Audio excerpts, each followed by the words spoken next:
السلام علیکم، میں امداد سمرو۔ پاکستان میں افراتفری مچی ہوئی ہے، بھونچ چال کہ کیا ہوا ہے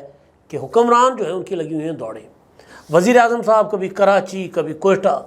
آصف زرداری صاحب صدر مملکت لاہور آ کر بیٹھ گئے، بلاول بھٹو زرداری صاحب پشاور جا کر بیٹھ گئے۔ ہو کیا رہا ہے پاکستان کی سیاست میں؟ اچانک یہ دوڑیں کیوں لگی ہوئی ہیں؟ ایک تو اس پر بات ہوگی، اور دوسرا وزیر اعظم صاحب نے کہا ہے کہ اگر ہم دوبارہ آئی ایم ایف کے پاس گئے تو ڈوب مرنے کا مقام ہوگا۔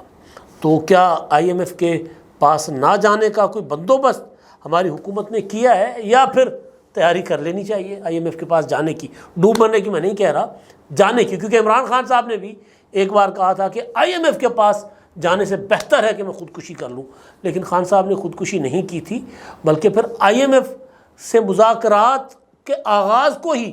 انہوں نے قوم کی ترقی کا راز اور قوم کے لیے قابل فخر بات عمران خان صاحب نے قرار دیا تھا، وہ بات جس پر انہوں نے خودکشی کرنے کا اعلان کیا تھا اس پر۔ اور ایک اور معاملہ جس سے میں آغاز کرنے جا رہا ہوں وہ ہے شہید ذوالفقار علی بھٹو صاحب کے لیے سپریم کورٹ سے آنے والی رائے، کیونکہ سپریم کورٹ نے صدارتی ریفرنس جو آصف زرداری صاحب نے بطور صدر مملکت دائر کیا تھا، کوئی 11-12 سال کے بعد اس پر حاتم طائی کی قبر کو لات مار کر فائنلی اس ریفرنس پر اپنی رائے دے دی تھی، اور یہ چیف جسٹس صاحب جسٹس قاضی فائزہ صاحب کی مہربانی ہے قوم پر کہ انہوں نے بہرحال بہت اچھے فیصلے کیے۔ انہوں نے پریکٹس اینڈ پروسیجر ایکٹ کے معاملے میں بہت اچھا فیصلہ کیا، انہوں نے بھٹو ریفرنس کے معاملے پر جو پینڈنگ پڑا ہوا تھا وہ اپنا اس پر سماعت کر کے اور اس پر رائے دے دی، اور رائے یہ دی تھی سپریم کورٹ نے کہ بھٹو کو فیئر ٹرائل نہیں ملا تھا قصوری کے قتل کے مقدمے میں، اور اس وقت مارشل لا کے تحت عدالت تھی اور کوئی آئین اور قانون تو تھا نہیں، لہٰذا بھٹو صاحب کو کا جو عدالتی قتل تھا اس میں سپریم کورٹ نے اس کو ایک طرح سے عدالتی قتل ہی قرار دیا تھا۔ لیکن اس وقت ذرا کیونکہ جو کافی ساری چیزیں مبہم تھیں، میں نے تو اپنے دوستوں کو کہا تھا کہ اگر سپریم کورٹ یہ کہے کہ بھٹو کو فیئر ٹرائل کا حق نہیں ملا، اس کا مطلب ہے کہ بھٹو کو سپریم کورٹ نے بری کر دیا، یا مقدمہ اگر اپنا اس وقت چل رہا ہوتا اپیل، کیونکہ اپیل بھی تو خارج ہو گئی تھی نا، لیکن اگر معاملہ اپیل میں ہوتا تو میکسیمم سپریم کورٹ یہ کرتی کہ ریمانڈ کر دیتی، مقدمہ واپس بھیج دیتی، لیکن بہرحال کیونکہ وہ سارے پروسیس ہو چکے ہوئے تھے، لہذا بھٹو ریفرنس میں جو رائے دی گئی وہ بھٹو شہید کے متعلق انتہائی اہم تھی، وہ تو رائے اپنی جگہ، لیکن اب اس سے زیادہ بات آ گئی ہے تفصیلی فیصلے میں۔ 48 تفصیلی رائے جو جاری کی گئی ہے 48 صفحات پر مبنی ہے، اور اس میں کہا یہ گیا ہے، رائے یہ دی گئی ہے کہ ذوالفقار علی بھٹو شہید جو ہے وہ معصوم تھے، بے گناہ تھے، اور ان کو ایک ایسی عدالت نے سزا سنائی جس عدالت کا کوئی وجود ہی نہیں تھا، جو آئینی نہیں تھی، جو قانونی نہیں تھی۔ تو یہ ایک بڑا جو ہے وہ بھٹو شہید کے کیس میں یا ریفرنس میں ایک بہت بڑا فیصلہ ہے، بہت بڑی رائے ہے، کیونکہ ایک تو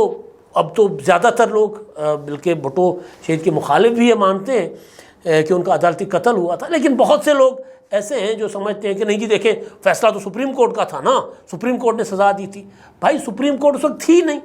اس وقت تو مارشل لا لگا ہوا تھا، تو مارشل لا کی عدالت کا کوئی فیصلہ، اس کی کیا اوقات، اس کی کیا حیثیت؟ بہرحال اب یہ ہے کہ سپریم کورٹ نے جو ڈیمانڈ کی جا رہی تھی سپریم کورٹ سے کہ وہ اپنے ماتھے پر لگے ذوالفقار علی بھٹو شہید کے خون کے دھبے دھوئے، تو کوشش ضرور سپریم کورٹ نے کی ہے۔ سپریم کورٹ نے کہہ دیا ہے کہ وہ عدالتی قتل تھا، سپریم کورٹ نے بلکہ یہ کہہ دیا کہ عدالت ہی نہیں تھی، وہ جج صاحبان ایک مارشل لا ایڈمنسٹریٹر کے ساتھ یا ایک جرنیل کے ساتھ ملے ہوئے تھے، تو جج بھی خون کے پیاسے تھے بھٹو شہید کے، اور جرنیل بھی خون کے پیاسے تھے، تو انہوں نے مل کر بھٹو شہید کا قتل کر دیا تھا۔ تو اب سپریم کورٹ کہہ رہی ہے وہ عدالت ہی نہیں تھی بھائی، اب تو وہ یہ کہہ رہے عدالتی قتل نہیں تھا، وہ تو قتل تھا سیدھا ایک فوجی جرنیل کے اور ججوں کے ہاتھوں ایک عوامی لیڈر کا، ملک کے منتخب وزیر اعظم کا۔ تو عدالت نے بہرحال کوشش کی ہے کہ ان کے ماتھے پر لگا جو خون کا دھبا ہے جج صاحبان نے وہ مٹانے کی کوشش کی ہے۔ ایک تو یہ معاملہ، اب دوسرا وزیر اعظم شہباز شریف صاحب جو ہیں وہ پرسوں کراچی میں تھے اور پھر کل وہ کوئٹہ میں تھے، لیکن جو کوئٹہ میں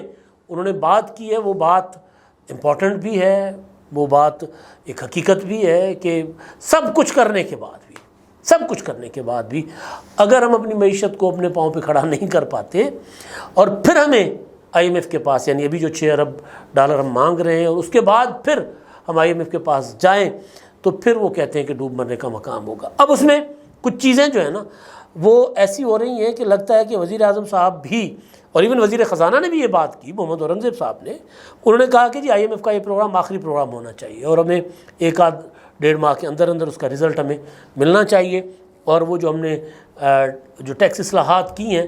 اس کے نتائج آنے چاہیے، ورنہ پھر ہمیں دوبارہ آئی ایم ایف کے پاس جانا پڑے گا۔ تو اب یہ جو ورنہ اگر مگر ڈوب کے مرنے کا مقام ہوگا، یہ بذات خود حکومت کے لیے ایک جس کو کہا جا سکتا ہے نا کہ ایک شک، حکومت اپنے اوپر شک کا اظہار کر رہی ہے کہ شاید انہوں نے جو فیصلے کیے ہیں ان کے اوپر عمل درآمد نہیں کروا پائیں گے۔ ایک تو نا یہ بجلی کے بلوں میں جو لوگوں کی چیخیں نکلی ہیں، ابھی تو وہ جو مہنگے اگلے مہینے مزید قیمتیں بڑھنی ہیں، جو یونٹ ابھی 50-55 کا پڑ رہا ہے تو وہ 60-70 تک چلا جائے گا، تو چیخیں تو لوگوں کی اور نکلیں گی۔ اصل مسئلہ اس یونٹ کے تحت آنے والا بل وہ تو ہے ہی ہے، لیکن اس سے بڑا مسئلہ جو ہوتا ہے نا، جس کو کہ اپنا کوڑ اوپر سے کھجلی، تو اس کے اوپر جو مسئلہ ہے وہ یہ ہے کہ طرح طرح کے fuel adjustment charges, F C surcharge اور کوارٹرلی اپنا ایڈجسٹمنٹ، اور پھر اس کے جی ایس ٹی کے اوپر جی ایس ٹی، پتہ نہیں کتنے کتنے ٹیکسز لگا کر نا جو بل جو 50-60 روپے یونٹ کے حساب سے جو بل بنتا ہے اس سے ڈبل کر کے نا لوگوں کو بل دے دیے جاتے ہیں، اور یہ صرف یہ کہ جی معیشت بہتر کی جا سکے، اور یہ کہ وہ جو طبقہ ہے نا امیر اشرافیہ، اس کی طرف کوئی نہ دیکھے، وہ لاڈلا ہے۔ مطلب آپ سوچیں نا کہ $6 ارب کوئی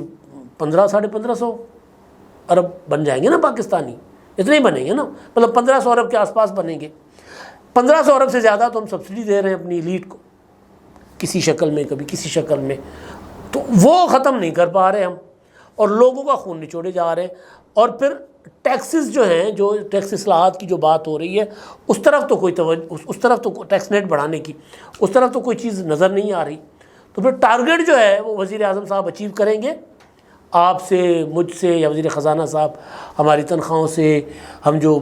اپنا ماچس خریدیں، دال خریدیں، جی ایس ٹی کے اوپر جی ایس ٹی، مطلب عجیب و غریب طریقے سے۔ تو پھر جو جس طریقے سے اس بجٹ کے بعد حکومت آگے جاتی ہوئی نظر آ رہی ہے، تو پھر وزیر اعظم صاحب اس طرح کی بات نہ کریں کہ وہ ڈوب مرنے کا مقام ہوگا، کیونکہ اس مقام پہ جانا ہے ہم نے دوبارہ۔ لگ رہا ہے کہ پاکستان کی جو اشرافیہ ہے، پاکستان کی جو ایلیٹ ہے، وہ پاکستان کی معیشت کو صرف اور صرف غریب کا خون نچوڑ کر چلانا چاہتی ہے، خود اس میں کچھ کنٹریبیوٹ نہیں کرنا چاہتی، اور پھر اس کا طریقہ یہ کہ غریب کچھ دیں گے اور ہم اس کا قرضے کی قسط ادا کریں گے، اور پھر قرض ریشیڈیول کروا کے نیا قرضہ لیں گے۔ تو بہرحال ایک تو یہ معاملہ، دوسرا یہ کہ وزیر اعظم صاحب دوڑے کیوں پھر رہے ہیں؟ کیا اکیلے وزیر اعظم صاحب دوڑے پھر رہے ہیں؟ سوال ہے۔ اکیلے نہیں، صدر زرداری صاحب بھی دوڑے پھر رہے ہیں، بلاول بھٹو زرداری صاحب بھی دوڑے پھر رہے ہیں، وہ کل پشاور میں تھے، وزیر اعظم صاحب میں نے جیسے گزارش کی کوئٹہ میں تھے، آصف زرداری صاحب لاہور میں آئے ہوئے ہیں۔ تو زرداری صاحب جو ہے لاہور، ایک تو آج وارث میر صاحب کی برسی کے سلسلے میں سیمینار ہے، تو ایک تو اس میں انہوں نے شرکت کرنی ہے، اور کل رات وہ گورنر ہاؤس بیٹھے رہے، پارٹی رہنماؤں سے حسن مرزا صاحب، ندیم افضل چند صاحب، گورنر صاحب اور دیگر سے انہوں نے ملاقاتیں کیں، اور پھر کچھ بلاول ہاؤس میں ان کی میٹنگ شیٹنگ ہے پارٹی کے حوالے سے۔ تو وہ تو اپنی پارٹی کا جو پنجاب کے حوالے سے کچھ ری آرگنائزیشنز اور کچھ، مطلب بھائی صدر جو بن گئے تو کبھی کبھی آ کر چکر لگا لیں، کیونکہ پنجاب کے لوگ تو یہ کہتے ہیں کہ جی آپ تو صدر بن کر بیٹھ گئے، ایک شخص کو آپ نے گورنر بنا دیا، سندھ میں آپ کی حکومت ہے، تو پنجاب کی پیپلز پارٹی کدھر جائے؟ ان کا تو کوئی والی وارث نہیں ہے۔ تو پھر کبھی کبھی زرداری صاحب مکھڑا دکھانے آ جاتے ہیں کہ جی میں ہوں نا، مطلب، یا بلاول بھٹو آ جائیں گے کچھ عرصے کے بعد۔ تو زرداری صاحب تو کوئی خاص ایجنڈے کے تحت نہیں آئے، میرے ملاقاتیں ہوں گی، کچھ سیاسی شخصیات آئیں گی، ملیں گی، اور پھر پارٹی ٹکٹ ہولڈرز ملیں گے، پارٹی کی تنظیمیں ملیں گی، تو اس کا کوئی ایجنڈا نہیں ہے۔ کچھ لوگ، کیونکہ یہ جو اچانک متحرک ہوئے نا، تو مجھے کچھ لوگ سوال پوچھنے لگے ہو کیا رہا ہے، اچانک متحرک کیوں ہو گئے؟ مطلب ایسا کہ وزیر اعظم بھی دوڑے پھر رہے ہیں، صدر بھی دوڑے پھر رہے ہیں، بلاول بھٹو بھی دوڑے پھر رہے ہیں، ہو کیا رہا ہے؟ کچھ بھی نہیں ہو رہا، نارمل، سب کچھ نارمل ہے۔ لیکن اس جو دوڑے پھرنے میں جو بلاول بھٹو زرداری نے بات کی ہے نا، وہ ہے سب سے امپورٹنٹ بات۔ انہوں نے کل پشاور میں جو گفتگو کی ہے، اس میں انہوں نے دہشت گردی پر بھی بات کی ہے، اس میں انہوں نے پاکستان میں جو پازیٹیو پالیٹکس ہے اس کے اوپر بھی انہوں نے بات کی ہے، اس میں اپنا پی ایس ڈی پی کے تحت جو صوبوں کو ملنے والا حصہ ہے پروجیکٹس ہے اس پر بھی انہوں نے وفاقی حکومت سے شکوہ شکایت کی ہے، غیر جمہوری سیاسی رویوں کی بھی بات کی ہے۔ لیکن انہوں نے جو سب سے امپورٹنٹ بات کی ہے نا، وہ ظاہر اس کا ریئیکشن آئے گا، اس کے بعد آپ دیکھیے گا کل پرسوں علی امین گنڈاپور صاحب جس طرح وہ دانے نہیں بھنے جاتے کڑھائی میں، اسی طرح پھدکتے ہوئے آپ کو نظر آئیں گے، کیونکہ بلاول بھٹو زرداری نے بڑا سنگین الزام لگایا۔ وہ الزام یہ ہے کہ خیبر پختونخوا کے بجٹ سے دہشت گرد تنظیموں کو فنڈنگ کی جا رہی ہے۔ یہ الزام ماضی میں بھی جب ایک خاص مدرسے کو پرویز خٹک صاحب کی حکومت کے دوران عمران خان صاحب نے پیسے دلوائے تھے اور کروڑوں روپے دلوائے تھے، کوئی 30-35 کروڑ، اور نام یہ دیا گیا تھا کہ جی یہ کیونکہ ہمارے ساتھ پولیو کے معاملے میں ہمارے ساتھ تعاون کر رہے ہیں اس لیے اس مدرسے کو ہم نے فنڈنگ دی ہے، اور پھر یہ کہ ہم اس مدرسے کو یہ سہولتیں دینے کے لیے تاکہ وہاں پڑھنے والے جو بچے ہیں ان کو قومی دھارا میں شامل کیا جا سکے۔ نہ بچے قومی دھارا میں شامل ہوئے، نہ پولیو ٹیموں پر ہونے والے حملے رکے، اور نہ ہی